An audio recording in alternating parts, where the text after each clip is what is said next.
that was great. I advocated for it. I found it. I did my own research. Nobody, to Amanda's point, nobody was bringing her embryo adoption. Nobody was bringing me Lovenox. And I still to this day don't know if that was what worked or not. But there are those frustrations. You're like, why am I doing all this work? And then not only this work, but like I had to use my one embryo I got from IVF and wasn't allowed to use the medication that I felt was going to be beneficial. So I think that's like a small piece of it. But again, if you can just become super confident in your own care and push, and if you have doctors that are saying no, go to somebody else.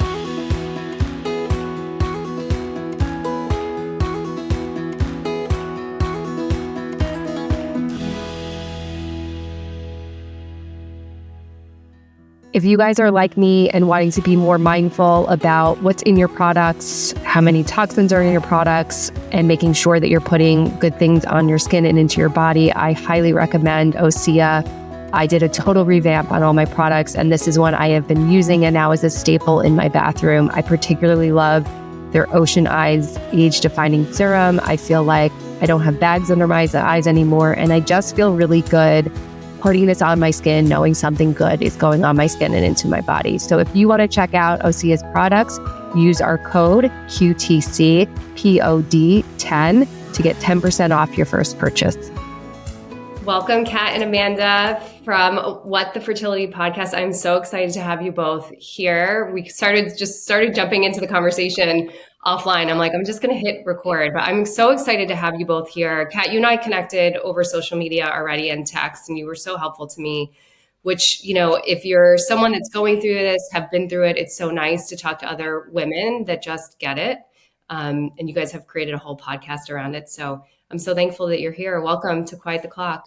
Thank you. We're excited to be here. You've done just the same in terms of platform and being a community for people like Amanda and I. I think all three of us are just kind of in the thick of it right now. So I'm sure we'll have a lot to talk about today. Yeah, no, for sure. We're all going through it right now, which is crazy. Yeah, I was saying, Amanda, before you hopped on to Kat, I was saying, I have so many questions for you guys, but we'll just let the conversation fly. How incredible and courageous is you guys share real time. And, you know, I shared offline some of these. I don't do that. It makes me really nervous. So I'm curious for you guys how that's felt, the decision to do that. Has it been helpful? Is it scary? Yeah. All the above. And I think Amanda and I probably have different answers too. Don't you agree, Amanda? Yeah, I mean, I feel like when I did get pregnant with my son, I did go a little hush hush. And I didn't really announce it until like everyone knew I was doing my transfer, but I was like, I'm gonna be quiet. I won't let you know, and then you'll either know either way. And I'm either gonna like not say anything because I'm grieving, or I'm gonna not say anything because we're pregnant and I'm not announcing yet. But this second time around, I was just open about it the entire time, and I feel like it was helpful for me because then when I did announce that we lost that pregnancy, I mean, we had like pouring in messages, and the love that I received, I felt like it's what I needed, and it just helped the process even more. But I mean, so I've done it both ways. I don't know. What about you, Kat? Yeah. So I think I mentioned this on the podcast once before, but we started this podcast right after a failed IVF transfer for me. And so I think 2 months later, I got pregnant with my daughter. So I never really had a platform to share real time for my 6 miscarriages plus the pregnancy. It was all just like my personal account, which was much more private. And I do think I did not share real time on that. Because that's like your like friends like in life that you have to like talk to all the time. But I was telling Amanda, and I think I said on the podcast, with my last 2 losses, I shared going in for the beta, I shared the results, I shared the ultrasound updates, and that was way more vulnerable. And it was kind of like, wow, I've had this platform for 3 years. We've hosted women that are sharing real time, and I didn't realize the gravity of it until like I started doing it. And it's heavy. So I don't know if I will do that again. Yeah, it's interesting that, like, Amanda, you've had both experiences, and Kat, maybe you're considering differently. I think it's so brave. I mean, I think it's so helpful. It's so vulnerable to share at any point in your journey, but real time is like, I'm impressed by that. I'm curious. One of the first things I want to know is about you two and your relationship and how you guys know each other and how you decided to start this podcast. Yeah, so I'll just like quickly jump in. It's so fun and it's so wild, like to say that we are childhood friends. We've like literally known each other since, oh my gosh, what? I don't even know. We were You were how old? you were like 12 and I was I like was what, 12 like years old. 14? Yes. So we cheered together. So Kat's actually originally from like closer to my area, in like North Carolina. And we cheered together, and then we kind of did our own thing in life, and we reconnected because I was like posting everything about our loss and our miscarriage. And so our lives went completely separate ways and then completely reconnected, which is so crazy. And then we started talking all the time because Kat started going through it as well. And Oh my then, yeah, then we just had this wild dream to start the podcast together. And then we've been inseparable ever since. Oh my God, that's like I obviously it was one of my questions because I didn't know that, but that is so incredible. And I don't know about the two of you, but I feel like when you go through all of this and you have all of this grief, like that you have to hold on to some like silver linings. And what a beautiful silver lining that this brought you guys back together. Yeah. Absolutely. I think we were both doing our own things separately, like on our personal pages. And I still remember the post Amanda made about her first child and lost Shiloh. And it was these white balloons. And I just saw it scrolling through Facebook. And I was like, this just happened to me. And I think you can relate to someone so much more when you're walking through the same journey. And it's so funny. Amanda's like our lifelong dream to do a podcast. I thought I was going to write a book. And she texted me and was like, hey, I had this really weird dream that like we should start a podcast. And I was like, this is so odd. Like I had time set aside this week to start drafting out like a little book, like a memoir type thing. And I was like, but a podcast sounds so much easier. And I think all three of us know it's not. It's not. Oh my God. It's so much work. It's so much work, but oh my gosh, the amount of people that you reach on your podcast and that we're starting to reach on ours, like it's way, in my opinion, I just feel like it's way more community driven than like one book could ever be. Oh, totally. Yeah. And I love the word community because that was my intention for this podcast too. I think it is so important. I think we're all walking through life, kind of navigating all of these hard things, whether it's fertility or societal expectations or timelines. And it's like, we're all going through it and no one was talking about it. So I Yeah, think the community aspect is so important. for sure. Yeah, I forced you, I Kat. love I was like, you will do this with me. Sorry about your book. You're doing this with me. Listen, there could still be a book. You guys could also Yeah, do no, that. for sure. Well, so yeah, we are so excited. And I don't know if you've gone through this or not, but we are officially trademarked What the Fertility. And we worked so hard for that. And so we're like, we can finally use that for a Do book all the if we want things. to. Oh, we're in the process of that too. So I totally understand. I love the name so much too because when you put the name, the initials together, it's WTF. Because how many moments through this are you like, what the fuck? Yeah, 100%. that was the intention. So I'm glad Yeah. you saw that. Yeah. Oh my God. Yeah. WTF. What the fuck? So yeah, I'd love to hear, and I know they're long journeys, but each of you obviously have your own, and still in the thick of it as I am. But if you each of you could take some time to just share your fertility story. Amanda, you want, oh, me first? Okay. Amanda always does such a beautiful job, and then I feel like I try to like piece mine together. So I don't have a diagnosis, which is super frustrating. We first started trying to build our family in January of 2020, and so what are we? Set October of 2024. We had I don't know how detailed we want to go, but I had six back-to-back miscarriages. Five of those were spontaneous conception, so just trying on our own. And then at some point in there, I think the third or fourth loss, we decided to move into like the reproductive endocrinology world, do the reoccurrent loss panel, maybe really even look at IVF just for decreased chance of miscarriage. Really, it's kind of kitchen sink approach because without a diagnosis and being able to get pregnant, they really just don't know what to do. They're like, here, try IVF and you can test your embryos and maybe we can, get a really healthy embryo and everything will be good. Unfortunately, we did the IVF round with a genetically tested normal embryo and still ended up miscarrying that. So our journey kind of shifted at that point. 2.5 years, 6 losses, more into domestic adoption. And that was where Amanda was also had just had, I won't ruin her story, but had just had success with a type of adoption as well. So I was really excited.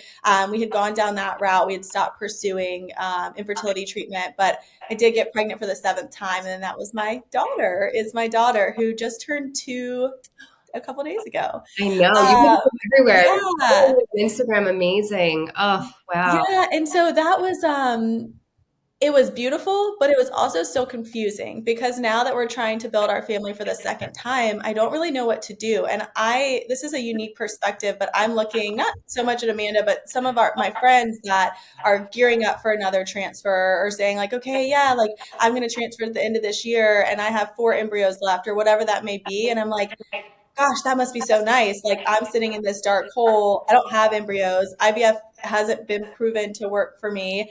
I'm just continue to be told try again. And I have nothing to go big. I don't have anything to do that I did with my daughter because it just kind of happened. So I Yeah. definitely feel like lost in the 2nd time trying to have another baby. We have had 2 additional miscarriages since we started trying again.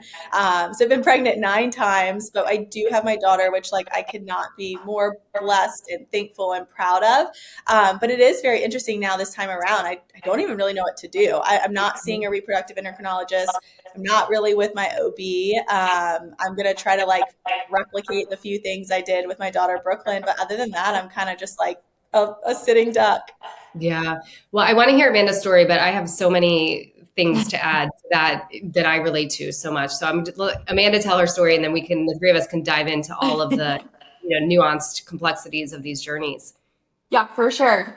So mine is entirely different than Kat's, which I think is the beauty of just infertility in general, is just everyone's story is just so different. But we started trying after we had gotten married, and we got married pretty young. I was only 25 at the time. Or 24. I never remember. But we tried for a year. And I, at the time, was diagnosed with lupus. So I was already seeing like a functional medicine, like doctor and like a rheumatologist and all these, physicians.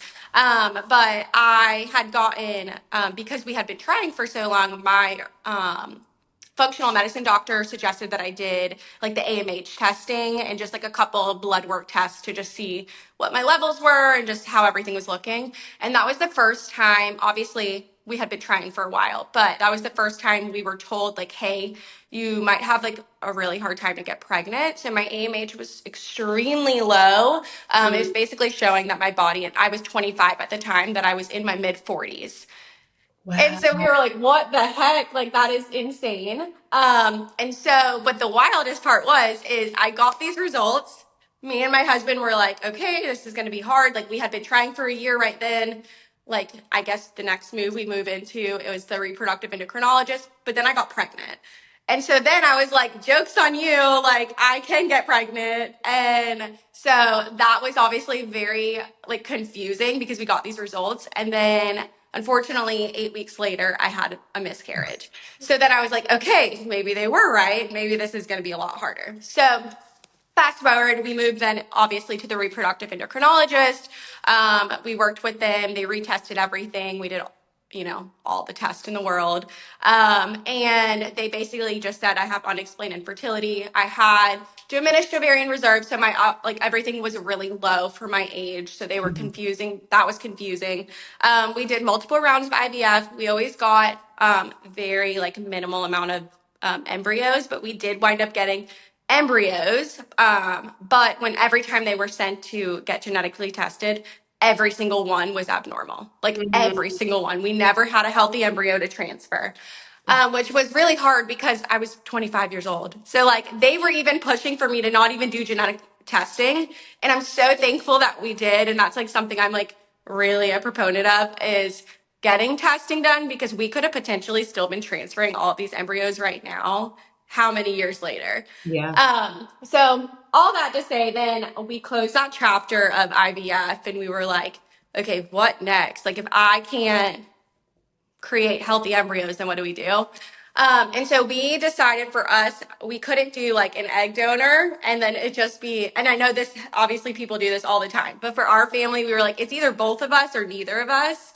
And so my husband and I were just like, okay, like we're gonna do we're gonna do adoption. We had multiple calls with agencies and everything. And then my sister, which is like the wildest thing, it's like such a God moment for us, was she was watching the Today Show and there was this woman on the Today Show talking about embryo adoption. My clinics never even mentioned it. No one has ever told us this. I didn't even know it was a thing. And they were talking about it was like the snowflake whatever thing, like the agency or whatever it was. She was talking about it. My sister calls me and she's like, "Oh my gosh, do you know this is a thing? Like you can literally get pregnant, you can breastfeed, you can do all these things that I wanted to do, but like genetically, it's just not your sperm and egg and all that." And I was like, "Wait, what?" So immediately we call like our clinics and everything, and they're like, "Yes, that's an option. We can put you on the wait list." Well, long story short, I, like Kat, research everything. And so then I got on Facebook and I joined a Facebook group to learn more about embryo adoption donation. And all I did was write on this Facebook group about like, "Hey, my name's Amanda. My husband and I are going through this, blah, blah, blah. We're really interested in embryo adoption." And we matched with our family. Like she messaged me within days, 2 days, You and think she would literally Facebook. It's still wild. Like it's bonkers. And what? she literally messaged me. I sent the screenshot to my husband, and like when I say it was so fast, like it was just like weird, crazy fast speed, and it just worked. And we adopted 3 embryos, and my son is from that. He is almost 3 years old now, and he is the light of our life. He is literally our miracle. Oh my. And so yeah, so we had 3 embryos. Like I said, one is our son. And then now that he is almost 3, we decided to gear back up into it and try again.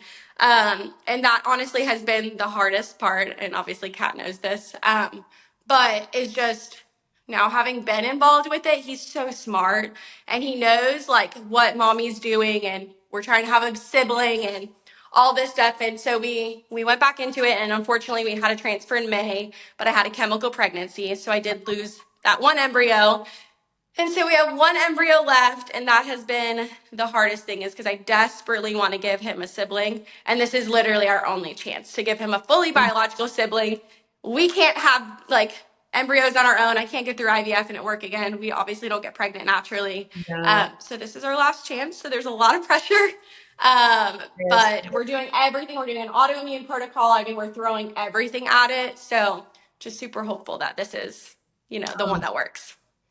Me too. I relate, oh my God, to both of you so much on so many levels. I mean, for you, Amanda, I feel, and I'm sure Kat the same, like this desire to give our children siblings.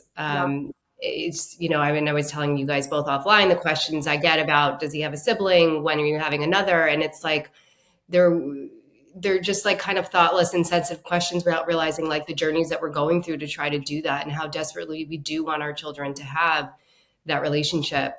One thing I want to talk about is age. I think that is so important to highlight. And you guys are obviously both close in age. And Amanda, you were sharing, you got married young, you started young.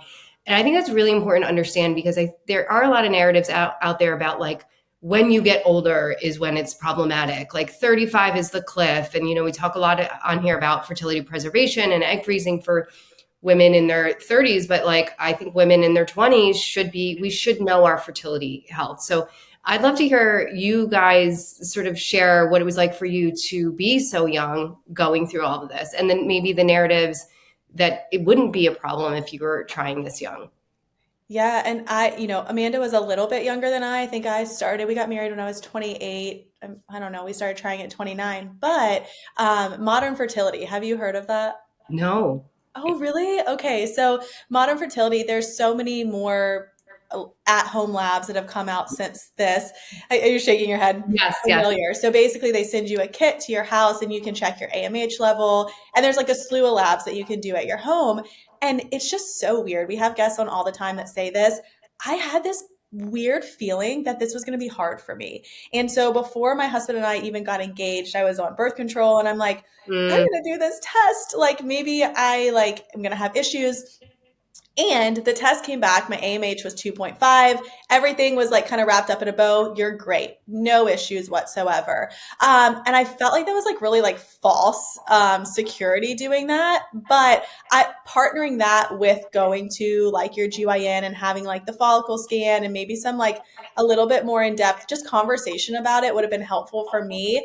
I do know that like sharing my story so much now and even just like on my own platform versus the podcast platform, family members, really close friends, they've gone to an RE and said at 30, 31, 32, should I have my eggs frozen? Should I do this? I know you don't hear about doing it until 35 when we're all considered geriatric, but I think just like, even the three of us sharing our story and other people sharing their story and bringing just a little bit more visibility to it, and saying, oh my gosh, she was 25. Oh my gosh, my friend was 28. And maybe I should get checked too if this is a really like big goal, because unfortunately, you can't ever get that time back. Yeah.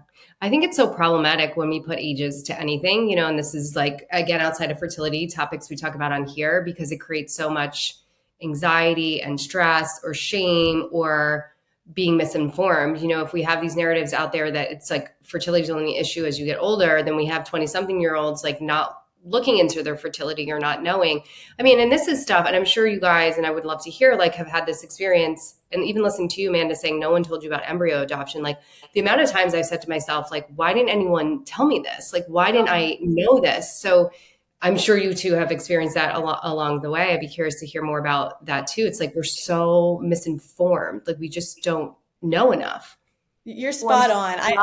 Yeah, I was just going to say, I was asking like 16-year-olds, 18-year-olds, my 6-year-old mother, these same questions of, do you know how many days a month you can get pregnant? Do you know when you're considered like really simple questions? Do you know what hormone makes you ovulate? Do you know? Not one person could answer that. And it's like the three of us could answer it, in 8 seconds because we're so inundated with it. But the average population is just misinformed and undereducated. Well, and the unfortunate thing too is like, how did we all have to learn about it? Like, we all learned about it because of these really challenging, hard journeys that we've been through. I mean, even now, after having, like, I have frozen my eggs, I had my son naturally, and only now going through secondary infertility and trying to have my son, do I know the answer to those questions. Isn't that crazy? I froze my eggs and had a baby and still didn't know some of this stuff. Yeah, no, it's so true. And I mean, I think so many people are just like, you just don't know what you don't know. And so you go through life of, okay, we had, our normal sex ed in middle high school or whatever it was. They teach you about this, this, and this. And I never knew any of it, like literally none of it. And I was so naive that I was just like, oh, I'm just going to get married and get pregnant. Everything's going to be just so great. Joke's on me. I had no idea any of these things. And I didn't even know. What's wild is you have to do a lot of your research on your own too. And that's what I was not expecting too. And I'm not, bashing any physician. I've had wonderful physicians. I've had not great physicians. I've seen it all. But I just really did not know how much I was going to have to figure out and research on my own of my own body. Like I just thought the doctors would just tell me all these things and they did it. And I just didn't know. Yeah, and Beth, I think like to your point, Amanda and I have definitely been the end of, you guys are young, don't I've had family members say, you're young, why are you going to do IVF? You're young, why are you upset about having 4 or 5 losses? You can get pregnant again. And it's like, to your point, age, what if I wanted to be a mom at 19 or 20? That's a lot of people want to be young moms. And again, I don't even think I'm young. I'm 33, but at the time, and Amanda, I think you just turned 30, but we definitely get those comments all the often. Time. Yeah. I know. And I was sharing with you guys just like the things that people say, like so thoughtlessly is, yeah. I had a doctor tell me after my first miscarriage, and to both of your points, like the advocacy we have to do for ourselves, the research we have to do for ourselves, on top of physically, emotionally, and mentally being like in grief is so heartbreaking. That's why like I'm so grateful for your podcast. I'm grateful to be doing this. And like, I think I've found a lot of answers from community, but I think that people just don't realize, and it's whatever your desire is, should be honored. Like whether it's like, I want to have a kid at 19, I want to have a kid at 25. I have one kid already. I want two, I want three, I want four. It's like, I think there's this judgment that comes in that is just, it's so unwarranted, because whatever your vision is for your life and for your family is yours. And it's like, no one should say anything about it. I completely agree. And I think the other thing that I've noticed is like my friends, and you guys have probably seen it, where, well, they want to get pregnant in September so that they can like go on maternity leave in the summer, or but nobody says that's wild, that's crazy. But we're over here, wanting to have two or three kids, and they're like, you should be thankful for what you have. I just think it's so different. Like people that don't have fertility issues can have all these desires and wants, and that's normal. But then like if we just want a second child, it's the end of the world. I know. What are, in terms of like the advocacy and having to do your own research, what are some frustrations you guys have had along your journey? Oh my gosh, Kat, I feel like yours is like way more than mine.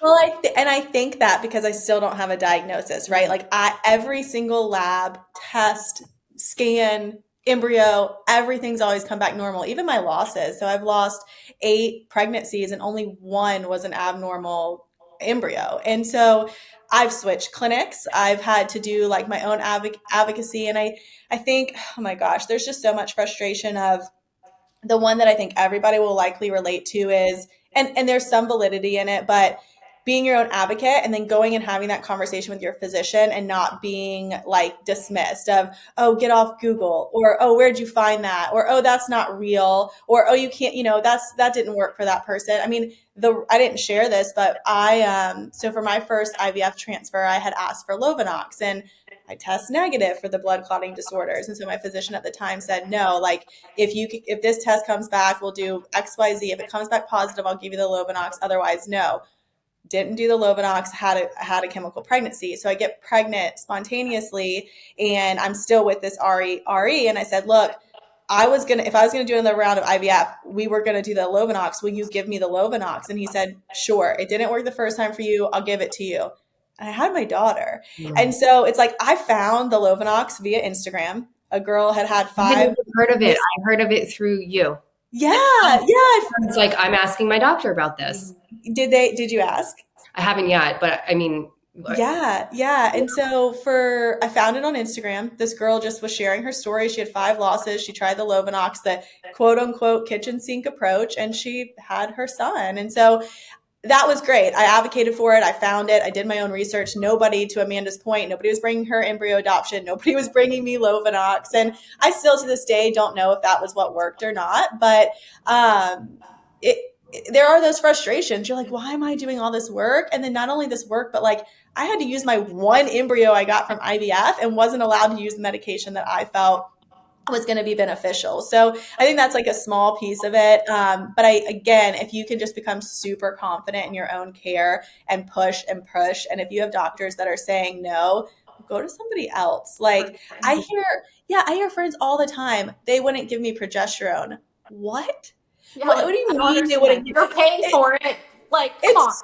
It's so bizarre. It's these medications. And I work, Beth, I work in the obstetric field, in the high risk MFM field. So I manage these physicians. And so I know, like, you can ask for this. You don't need a referral to go to an REI. You don't, and so I'm super confident when I'm coming to these physicians and having these conversations. But the general population is not. So if you can just be super confident and know like there are no side effects, negative outcomes from XYZ medication, like give them to me. You should be able to have that dialogue with the physician and they should be responsive, but most aren't. Well, I think that's an amazing point because even when you advocate, you still have to push. Because even when you bring the thing up, I think I've had resistance, and Amanda, I want to hear from you too. Like I've had resistance of like, you don't need that. Who told you that? And it's like, you have to keep pushing. Yeah, absolutely. And like to Kat's point too, and if they keep kind of denying you and saying no, like go see another doctor and get a second opinion.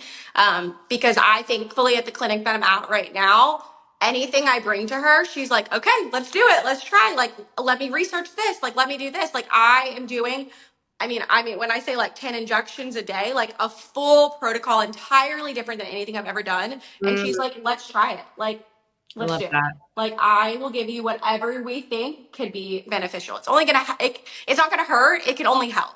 And so, yeah, I mean, I would just keep advocating for yourself for sure.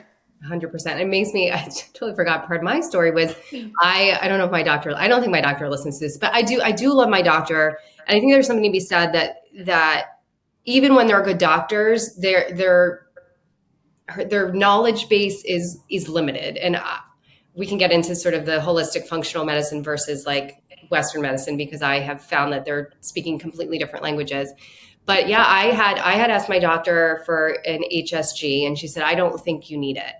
And I don't know why I didn't push harder on that. And then finally, after my second loss, I went and got a second opinion. And he's like, you need this. He's like, you have all of these things that point to something happening in your tubes. And I was like, on one hand, I was like excited because here's another thing that we can do. And another, I was like so upset because I'm like, I asked for this months ago and I should have pushed harder on it.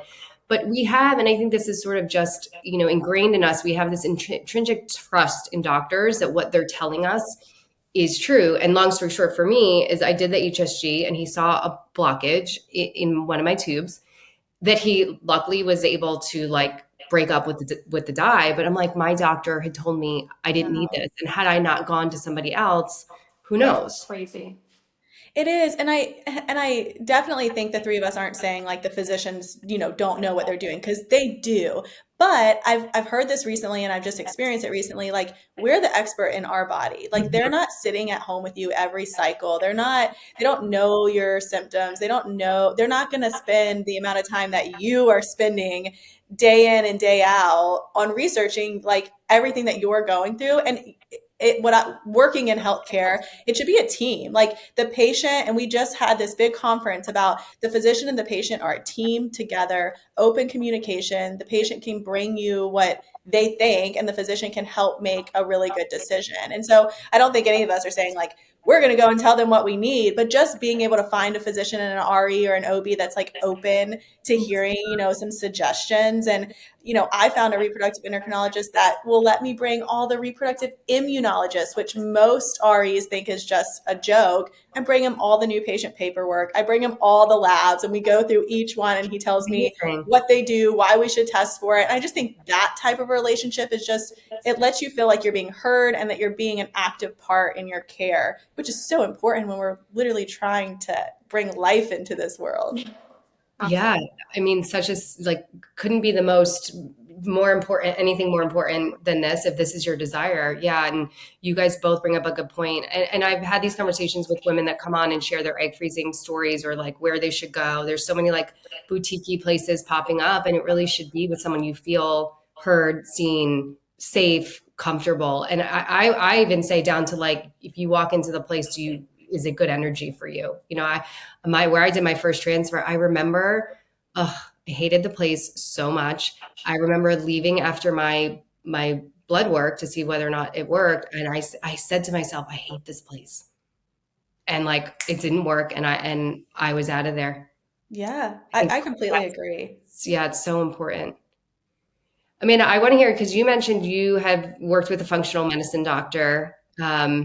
In my experience, and everybody's is different, and even guests I've had on here from more the functional, like holistic space versus like Western medicine is, you know, speaking different languages in some ways, where like a holistic functional medicine doctor will say like you can change your egg quality or diet and lifestyle matter, where I have brought some things to my doctor and I think she's great. I really do like her. And she's like, that doesn't work.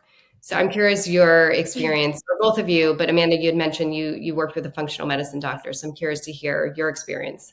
Yeah, so definitely night and day difference. I will say, even in just the way like we started the entire process. I mean, like and I love her still to this day.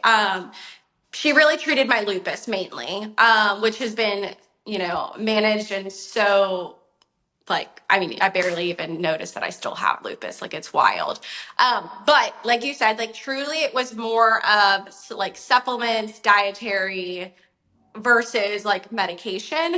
And that was like a really big difference. I mean, I changed my entire lifestyle, which I know so many women do, going through, especially like it starts with an egg, like the books that are out there, Mhm. like 100% people do it. And I genuinely saw a difference in it. Not necessarily in my specific egg quality because it didn't change any outcomes for me as far as my embryos. I mean, I was doing all of this through IVF rounds, and all of my chromosomes, like the abnormal embryos, like were still abnormal. So it didn't necessarily change for me. It changed the way I felt though. So it really changed more of like my lupus side of it and my autoimmune side versus changing fertility for me. But the way that she like spoke with me, the testing she did, I mean, it was just, we tried everything versus it felt like I was potentially just like another number in some physician's office. So it was just, I mean, I love functional medicine. I know it's not for everyone. Some people think it's like very crunchy and woohoo, but like it works for me.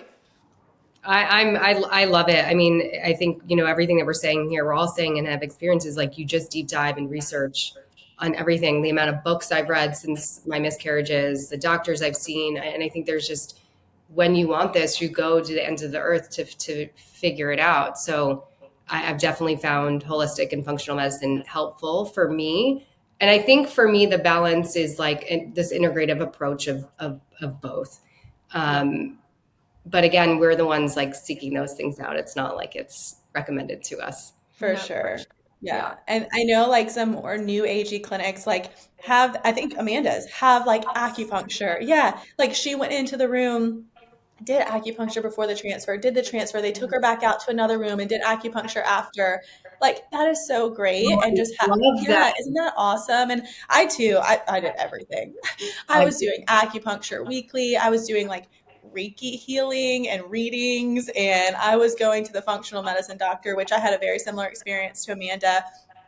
I think too, like when you're in this, when you're doing everything can also be like a little too much. Like, Tell me about it. Yeah. yeah, like I just had to like cold turkey quit the supplements, quit the acupuncture, and like that can be good too. Just like reset, and that's like the holistic approach too to your body. And I think there's such that fine line between mindset and fertility, and because like that gets really scary too. Like, okay, you're telling me because my mindset's not good, I can't get pregnant, but I think just like a full circle approach of just take care of your body, take care of yourself, and really get all of it. I totally agree with the functional medicine piece. I think there's a huge space for that in the fertility journey. Oh my God, Kat, you bring up, and Amanda, you're shaking your head too. So we probably are all on the same page, but like all of the doing can become so much. Like I went crazy with all this stuff, like threw out everything in my kitchen, all the pots, all the pans, all the toxins,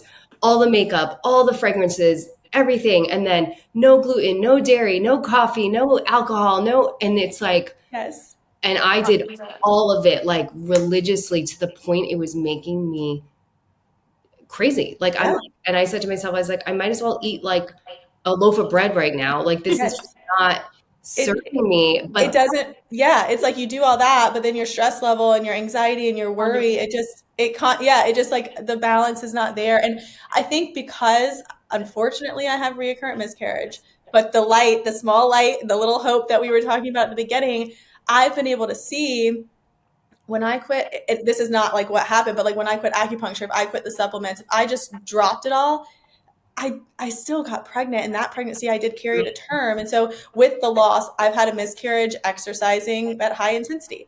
I've had a miscarriage laying in bed for the month. I've had a miscarriage trying everything. I've had a miscarriage eating the meat and the dairy and the gluten and having the wine. I've had a miscarriage without doing any of it. So it's almost just like this trial and error of, it is what it is. You just got to like kind of pick your battle.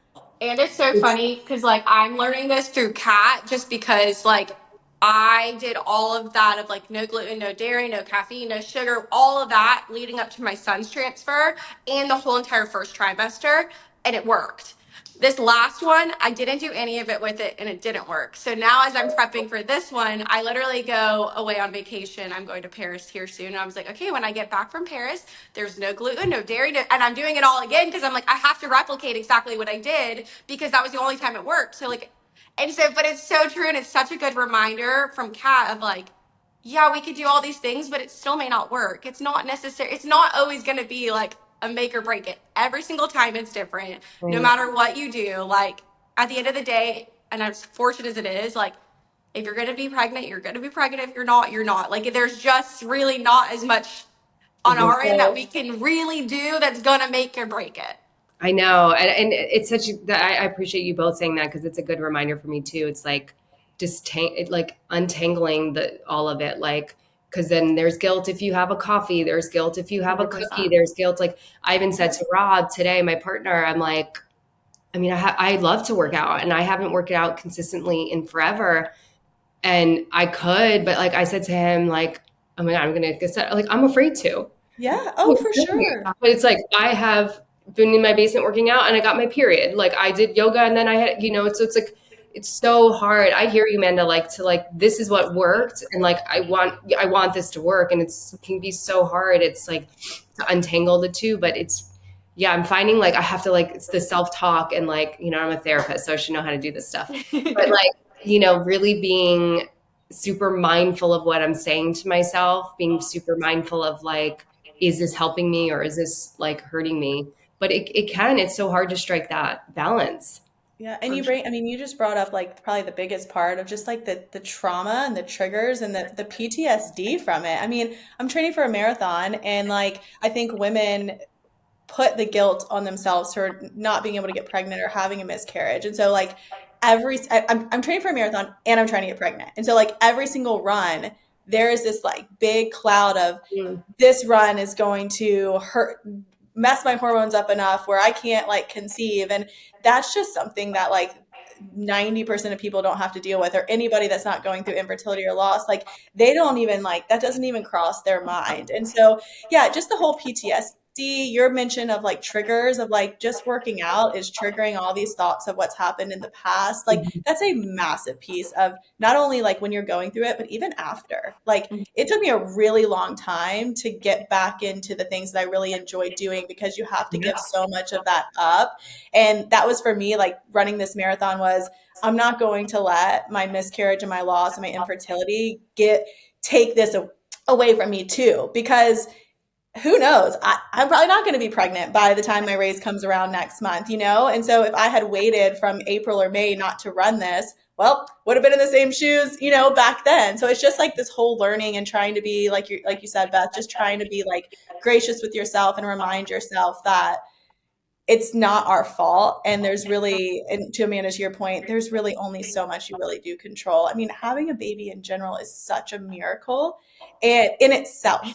Take infertility out of it. The fact that we can grow a human being in itself is just so unique and so rare that, of course, we have a much harder time doing it. But there's just really so much we can control. Yeah.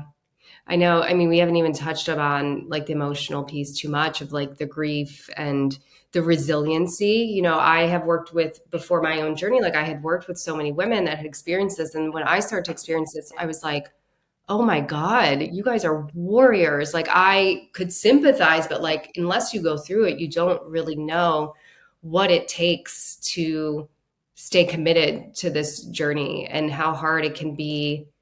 Not even just loss, but even like day to day, like we're saying, like everything is it's so hard for it not to like take over our lives. And Kat, I love your point of like not letting it take away things that we enjoy, because I've been there where it's like, it's the first thing I think about in the morning. It's connected to everything I think about, and just, going through that day to day, like mental load, and then the grieving and the loss. And, for me, the cycle has kind of been like, the loss happens, I'm kind of in this hole for like a handful of days, and then it's like slowly coming out of the hole, coming back to life. And like, having a toddler does help with that, because you can't really time out. But yeah, I'm curious how you guys have navigated sort of the emotional toll of all of this and continue to keep going, not only to build your family, but for other women and building your community and doing your podcast. Yeah, I think the first time around for sure was very much like I will just not stop until I have a family. And I literally was just never going to, I knew like one way or another, I was going to like have a child in my house. And whether it was through adoption, traditional adoption, I didn't care, surrogacy, like I literally didn't care what it looked like. So I knew I was never going to stop until I like like fulfilled that. This time around, as now like secondary infertility, I would say for me has been like harder emotionally, which I'm shocked by because yes, I have my son already, but like you said, is like that doesn't minimize or negate my call and my like want and desire to have more children. And there for me has just emotionally because now I'm having to explain it to my almost 3-year old. I'm having to be reminded constantly by him even of like, oh, like he makes comments because of our pregnancy lost, we had told him it was a boy and we told him your brother's in heaven, like all this stuff. And so he always will like randomly make comments like, oh, we should get this for brother, or oh, my brother's in the sky, or like he's almost 3. He doesn't like truly get it. So he's made all these comments. So it's like this constant reminder. So for me, I feel like emotionally it's just been like more reminders of it in my day to day. Whereas before, I feel like I could have truly processed and kind of not necessarily moved on, but like in a healthy way, not have to talk about it every single day. I don't know. It's just for me, I feel like this time around has been more emotional because there's more at stake too. Yeah, I relate so much, Amanda. Like I had like my last miscarriage, I came home from the hospital. Obviously, like I'm devastated. And then I look at my son and I'm like, I'm failing you. Like I'm failing you. And he doesn't know. Like he does kind of know. He's 3 too, but it's looking at him breaks my heart all over again. 100%. This is so interesting for me to hear because I think this kind of goes to your question of like, why do we keep doing the podcast? And it's like, we all have different experiences on how we like process this. We all have different stories. We all are like going through the same thing, but there's just so many unique situations out there that sharing that and having like you, Beth, and Amanda can relate. Whereas to me, this second time going through this has been so much lighter. I mean, so much lighter for me. I was overwhelmed the first go around. I mean, I was in such a dark place. It consumed every millisecond of my day. All my money was going to it, all of my time. Any conversation my husband and I had was about this. I mean, I can't even go back there. It was so dark and so heavy. And I don't know if it's the trauma of just not ever wanting to get back there, but like I've had 2 more miscarriages. And I mean, my first miscarriage back in May after my daughter, we had a heartbeat. It was a girl. I mean, we knew it wasn't like, I mean, it was like progressing. Nobody thought I was going to miscarry except me. And like that loss, like while devastating. And I think, Beth, you said having a toddler definitely helps because you don't have the time to process. But I grieved so much the first time that I was never going to get to be a mom. And having that fulfilled through my daughter and my previous success, I'm not grieving that. Like, I'm like, I am mom. I'm a mom. And my daughter's younger than both of your children. So maybe when she gets old enough to remind me that she really wants a sibling, it may change. But like, there's a huge chunk that I'm not grieving this time around that I was just grieving so deeply the first time. And so my answer is totally different. It's just a much lighter, it's not all consuming. There are days that I forget. This cycle, I forgot that we were supposed to try, I'm like, that would have never been the case the first time around. So it's just different. I think everybody has different stories. And I love that about our podcast. My dad said something to me the other day. He's like, are you ever going to like turn this into like a motherhood pregnancy podcast? Like at some point, when did the stories run out? And I was like, absolutely not. The stories never run out. That would be the exact opposite of what our goal and mission is. Like there is always, we are inundated probably just like you are with people that want to come on and share their story, and no story's ever been the same. I mean, we have over 100 episodes and I don't think we've ever had a similar story. I know. I know. I wish that was not the case, but you're so right. The stories do not run out, and telling the stories is so helpful. I think we learn so much just by communicating with each other and sharing. Yeah. Oh, I think I'm inspired by you. I have felt a shift in myself the last couple of months where I think I'm like coming back to life a little bit, and it feels so much better. And same as you, like I can get so grounded in the gratitude that I am a mother, because there was also a question mark for me at one point. So I find that really helpful. and it ebbs and flows, and not every day is perfect. And I try to find, like we were talking about silver linings earlier, and bringing you guys back together, to start this podcast and reignite your friendship. I do this podcast, and now I have so much more to share, and I can relate so much more. And it's kind of shifted my ability to have conversations and what I want to be talking about. So I try to stay connected to those things, but I applaud you for being in that space, because I think we all know what it's like to be so in it, where it's so overwhelming. For sure. One thing I wanted to just, because like relationships, like partnership, how has this been for your partnerships? I think we don't hear often enough from, and I'm dying to have more men on, but like men and their experience. And, my partner has been, and I imagine both of yours, like incredible through all of this. But there's still a level of things that he can't relate to, especially like physically. I think my partner is like more internal. So I often don't know how much it's weighing on him. So I'm just curious for you guys, what it's been like for your relationship and your partners. I love this question. And again, Amanda and I's are totally different. So, Yeah. like, Amanda, I think you and Chris have always really been on the same page, right? Like from the beginning. Yeah. Literally day one. Yeah.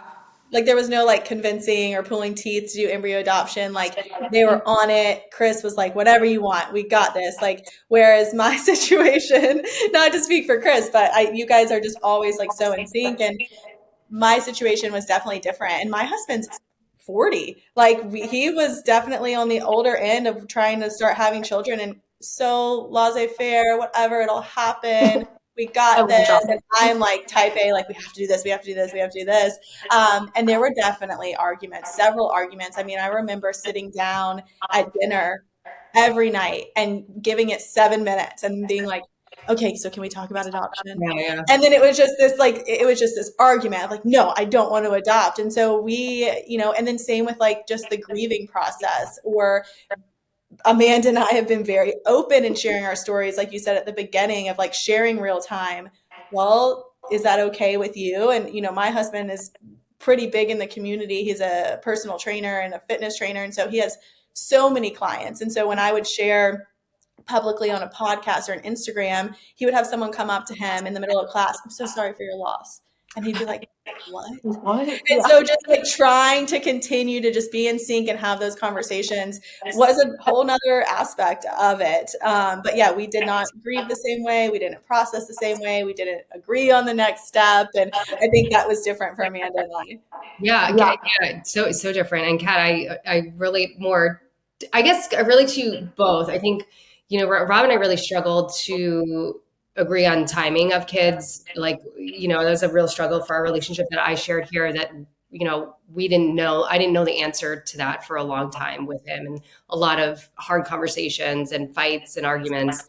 And then we have our son, and then there was a whole other conversation about having a second, so Oh yeah. it's Oh hard yeah. to be not on the same page through all of this. Like, we have gotten on the same page, and the weight of that is like, it's just so huge. Like, it's not hard to bring up things. It's not hard to push things. And he's like, okay, like, what's the next thing? And so that's just like, to be in that place together is so much easier. So I've kind of been in both. So I relate to both of you. Yeah, to have a partner that's like, oh, you're ovulating this week, like we got to go, versus head in the sky. I don't really, I don't really know if I want to have two kids. Like it's been much better this round. And I think for Josh, my husband, he's seen what having a child is like now, whereas before he just didn't know.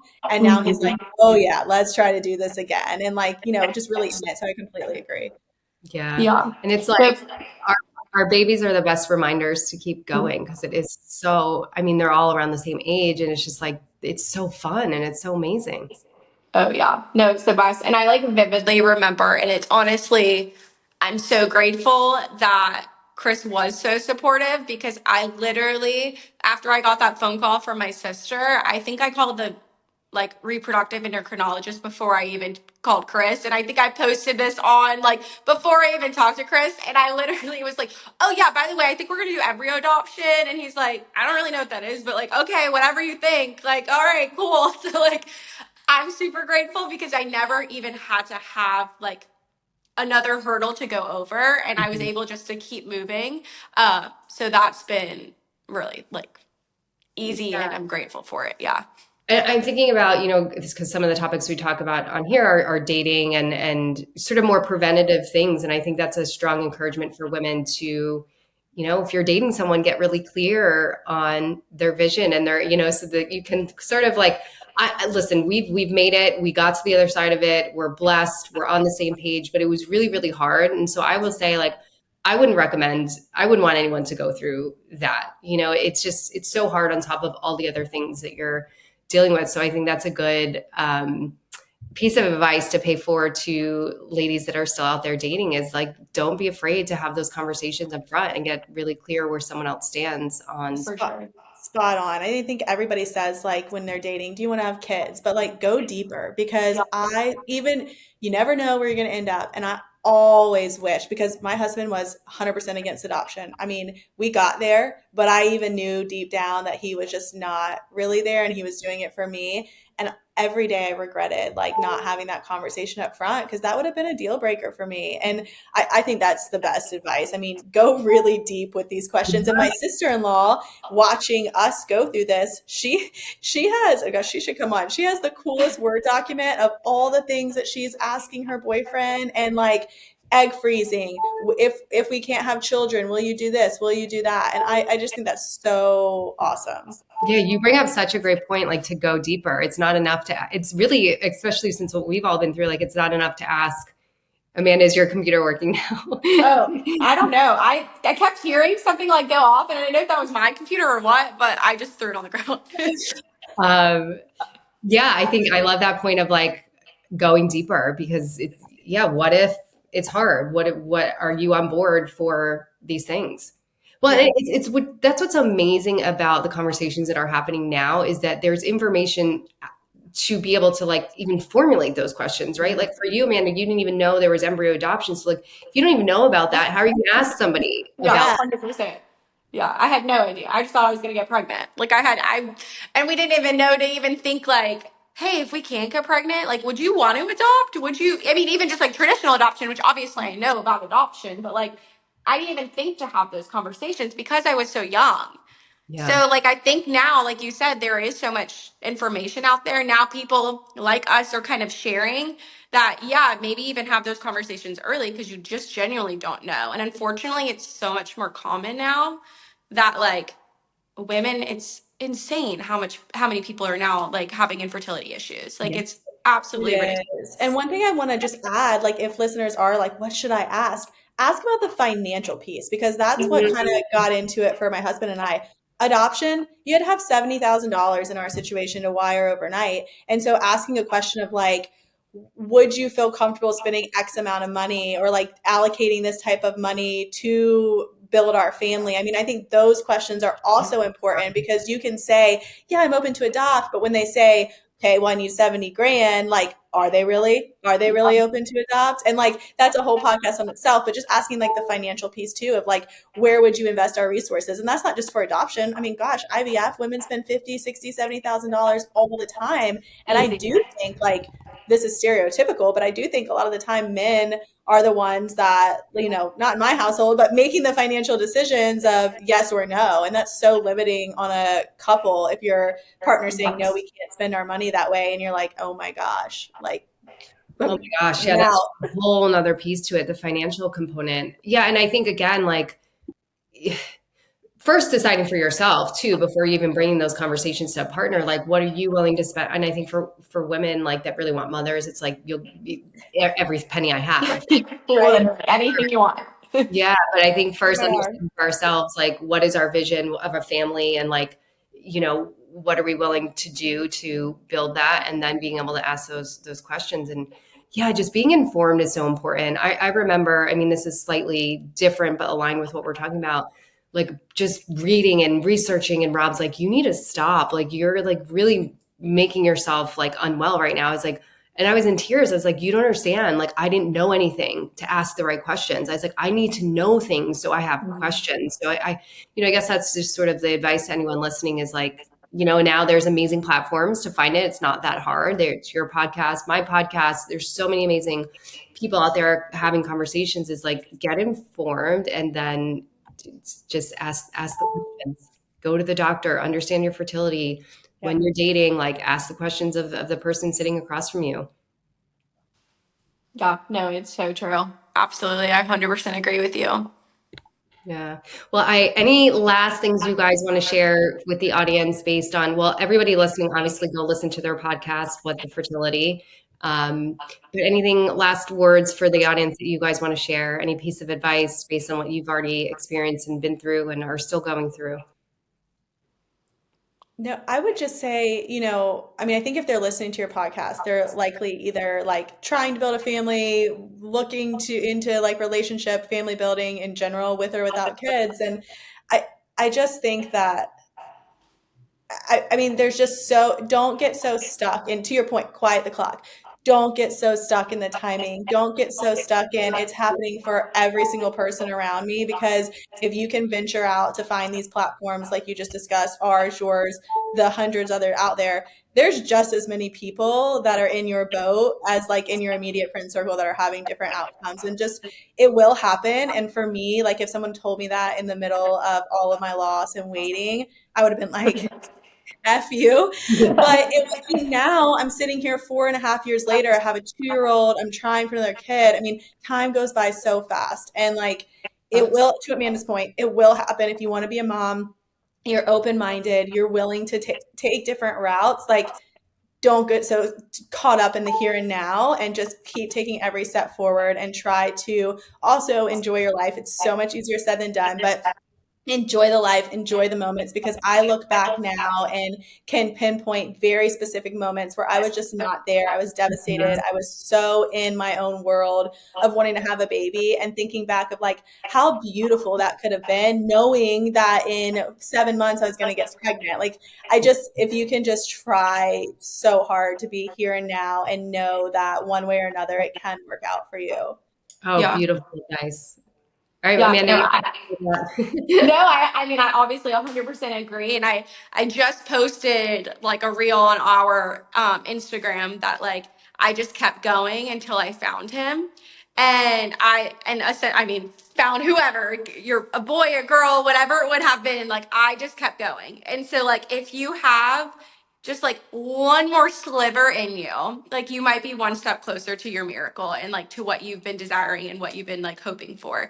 And so that would be my only advice. And of course, there comes a time where unfortunately not everyone does get to become this. And as devastating as it is, some people, it is the right time to close that chapter, and you need to like be able to hear that. And it's going to take a long time probably to come to terms with it, but like that might be the right thing for you. But if it's not, and if you're not there and you have like a little bit of fight left in you, I just say keep going, because I kept going. And I know as cliche as it sounds, but I did get my miracle. And I know that's hard to hear if you're not there yet, but I promise you it's worth it.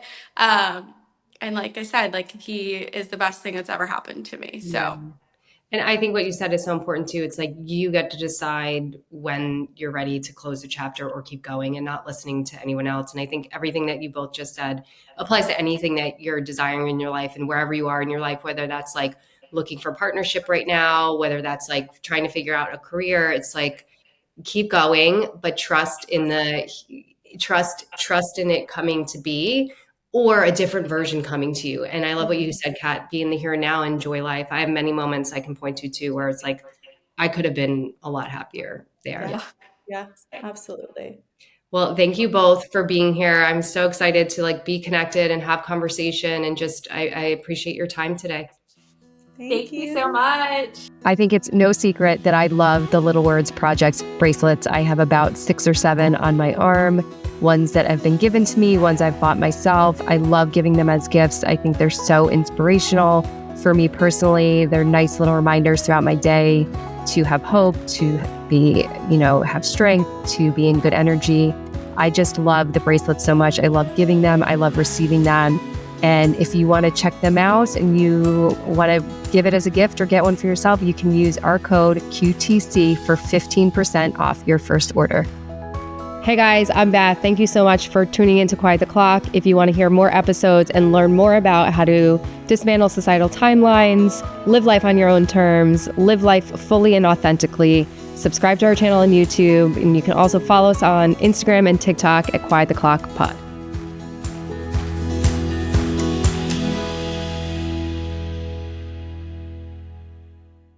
You guys, I'm really excited. We just created all this amazing merch. And so if you're loving the podcast and you want to support our cause and continue to hear amazing episodes, please support us by buying some merch. I am living in these sweatshirts every day. We have a range of colors. We have hoodies, we have mugs, we have hats, we have journals.